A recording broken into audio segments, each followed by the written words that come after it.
Nellore rural నియోజకవర్గం 2వ division గుడిపల్లిపాడులోని శివాలయం విషయంలో పూజారి, తెలుగుదేశం పార్టీ నేతలు రాజకీయాలు చేయడం ఎంత మాత్రం సమంజసమని, ఇది చాలా దారుణమని గుడిపల్లిపాడు యువ నేత మహేష్ ఆరోపించారు.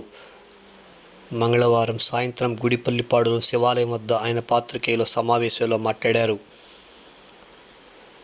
ఈ కార్యక్రమంలో పిగిలి మల్లికార్జున, వెంకటేష్, సురేష్, రాజా, వెంకటరత్నం, కిరణ్ కుమార్, సతీష్ తదితర గ్రామస్తులు పాల్గొన్నారు.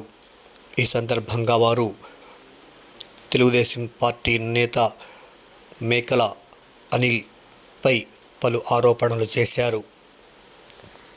శివాలయంలో పూజారి సమయానికి రావటం లేదని, సరిగా పూజలు చేయటం లేదని అడిగినందుకు పూజారి గుళ్ళో రాజకీయాలు చేస్తున్నారని, ఇది పూజారికి తగునా అని వారు అడిగారు. మాటికొస్తే కార్పొరేటర్ గారు ఎండోమెంట్ స్థలాన్ని రిజిస్ట్రేషన్ చేసుకున్నాడు, ఆక్రమించాడు.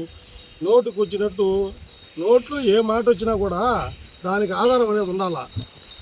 ఎండోమెంట్ స్థలము ఒక వ్యక్తి రిజిస్ట్రేషన్ చేసుకుంటే దేవాదాయ శాఖ కమ్ముగా చూస్తూ ఊరుకుంటుందా? ఈయన 10 రోజులు ధర్నా చేశాడు, అది దేవస్థానం భూమి అని.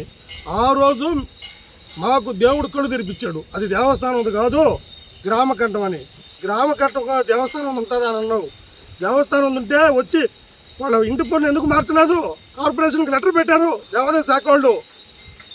నీ కాడ దేవాదాయ శాఖకు సంబంధించిన చెప్పి ఆధారం చూపించమని కార్పొరేషన్ కమిషనర్ గారే వెల్లడించారు. వాళ్ళు ఏం చూపించలేకపోయారు, పన్ను మార్చలేకపోయారు. ఇదో ఎంఆర్ఓ గారు ఇచ్చారు. ఎంఆర్ఓకి కార్పొరేషన్ వాళ్ళు అది దేవాదాయ శాఖదా లేకుంటే అది ఇంకా ఎవరు స్థలం అని గ్రామకండం తేల్చమని ఇస్తే ఎంఆర్ఓ గారు ఇచ్చారు చూడండి, ప్లస్ విఆర్ఓ గారు ఇచ్చారు చూడండి.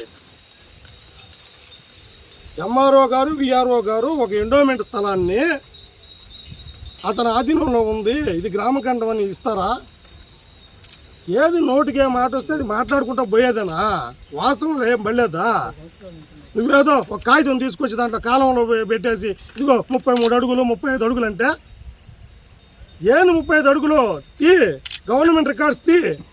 గవర్నమెంట్ రికార్డ్స్లో నువ్వు అడంగల్ ఉంటుంది కదా, అడంగల్లో తీసి ఇదిగో ఇన్ని అంకణాల స్థలము చెన్నకేశ్వర స్వామి దేవస్థానం ఉందని, అది చెన్నకేశ్వర స్వామి దేవస్థానం ఉంది కాదు.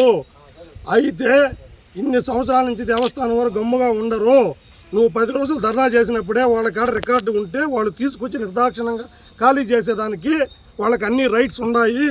కానీ వాళ్ళ కాడ ఎటువంటి రికార్డ్స్ లేవు కాబట్టి వాళ్ళు అతన్ని ఏమి చేయలేదు. ఇంకోటి, అతని ద్వారానే మాకు అది గవర్నమెంట్ ఎండోమెంట్ కాదని తెలిసిన తర్వాత 70 సంవత్సరాల నుంచి అక్కడే ఉన్నాడు. ఇంటి పన్ను అన్నీ కట్టుకుంటున్నందువల్ల పూర్తిగా అతనే హక్కుదారుడు అని చెప్పి గ్రామకంఠంలో 10 సంవత్సరాలు 12 సంవత్సరాలు ఉంటేనే వాళ్ళే హక్కుదారుడు. అటువంటిది ఆయన 70 సంవత్సరాల నివాసం ఉంటే ఇంటి పన్ను కట్టుకుంటున్నాడు కాబట్టి విఆర్ఓ గారు పూర్తిగా అతను పొజిషన్ సర్టిఫికేట్ ఇచ్చాడు కాబట్టి ఆయన రిజిస్ట్రేషన్ చేసుకున్నాడు. అడిగేది నీ గురించి తెలియనోడు ఉంటే కదా. పిల్లకి పెచ్చమైన వ్యక్తివి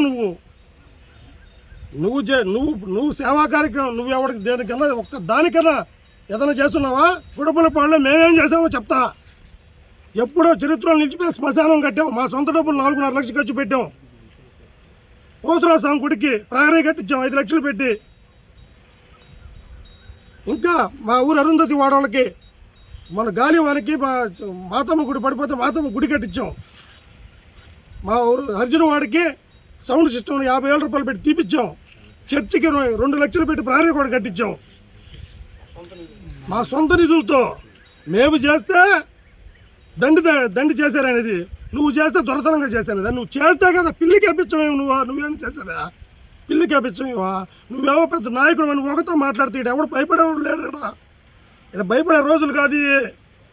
నువ్వు ప్రజలకు మంచి చేయాలనుకుంటా స్వామిని పోయి శివయ్య మీద అట్టే ప్రమాణం చేయమను. నేను చేస్తా, నాలో నిజాయితీ ఉంది కాబట్టి నేను చేస్తా ప్రమాణం. స్వామిలో నిజాయితీ ఉంటే చేయమను. ఆ తర్వాత ఆ మాట చెప్పేసి మళ్ళీ గంట తర్వాత ఫోన్ చేసి వేరే వాళ్ళు చెప్పుకోవడానికి మాట మార్చాడు. వాళ్ళు ఏది చెప్పమంటే అది చెప్పాడు. వాళ్ళు ఏది చెప్తే అది. స్వామికి వాళ్ళ వల్ల సౌలభ్యం ఏంటంటే, కార్పొరేటర్ వాళ్ళ గారు నష్టం ఏంటంటే, కార్పొరేటర్ గారు దేవను శుద్ధంగా పెట్టుకోవాలా, టయానికి వచ్చి పూజలు చేయాలా, అవన్నీ చెప్తాడు కాబట్టి స్వామికి నచ్చదు. ఇప్పుడు వచ్చాడు కదా, మీరు చూశారు కదా స్వామి ఎన్ని గంటలకు వచ్చాడో, మీరే చూశారు. ఎన్ని గంటలకు వచ్చాడు? 6:40 గంటలకి సాయంకాలం పూజలు చేసేది. ఉదయాన్ని కూడా వచ్చి చూసుకోండి ఎన్ని గంటలకు వస్తాడు. ఆ స్వామి మళ్ళీ కార్పొరేటర్ గారి మీద అభాండాలు వేయడం తప్పు.